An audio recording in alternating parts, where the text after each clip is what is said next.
Hey everyone, video game lover. Just to make a quick little video that I've been going on a massive handheld gaming kick as of late.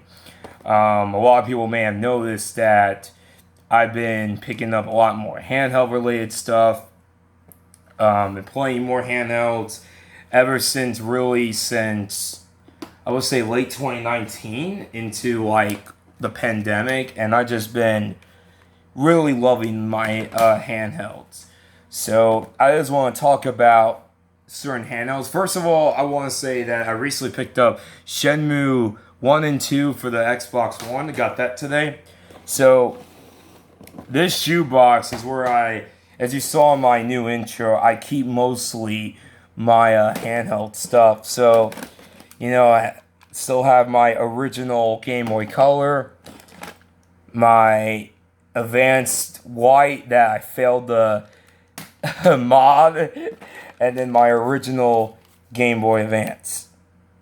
That unfortunately, I think it's kind of sun-fading a little bit. I'm not sure that's just me. But I've recently, as you can see right here, been picking up a lot of Game Boy games this year, and this is one of them. I picked up Looney Tunes, which I actually find this to be a really fun platformer. It's kind of actually a tough game, honestly. I actually found this game to be pretty difficult, but nonetheless, this was still a really good game. Operation C, I picked this up on February, which is an amazing Contra game and one of the most underrated Contra games. We have Tennis, one of the launch games for the Game Boy. I was missing that from the collection. Let's see. We have Spider-Man. This was a game that I picked up not too long ago, and it's a really fun game for the Game Boy Advance. Just been playing a lot of Game Boy stuff, especially in the middle of, the pandemic. Oh yeah, my Game Boy Color line, I picked up Killer Instinct, which, as I mentioned in my review, I really enjoyed Killer Instinct on the Game Boy. It's actually a pretty good pretty good version, believe it or not. Here's another game that I picked up, which was in a pickup video, Solar Striker. Another early Game Boy game. It's a shmup, and it's a pretty fun one.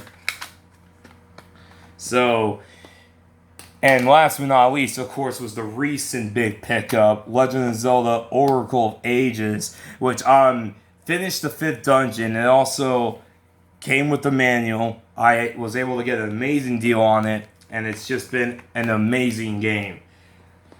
But that's not the only handheld that I've been gaming.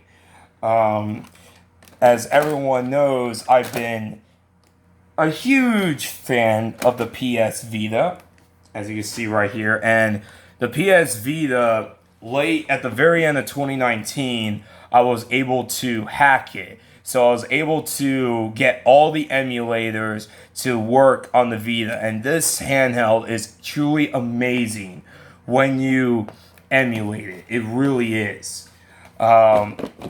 It is just absolutely amazing to emulate. As a lot of people may also saw, I recently finished Persona 4 Golden, which was an amazing game, and I just loved the Vita so much. It's been probably my most played system this year, next to the Game Boy Advance and the PS4.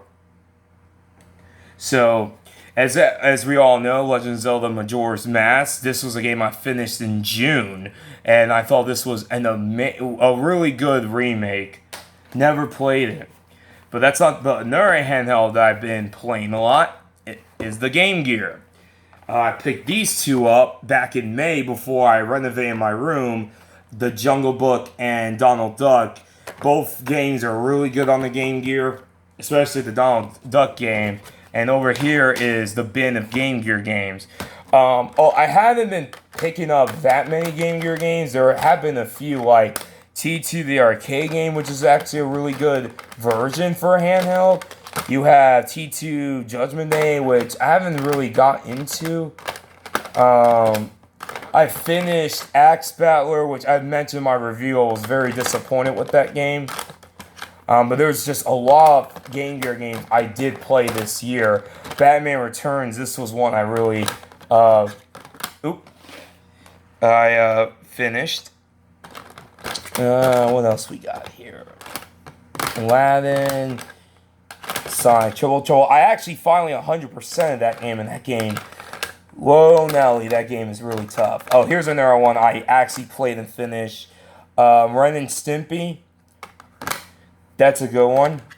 So yeah, been playing a lot of Game Gear. Here's my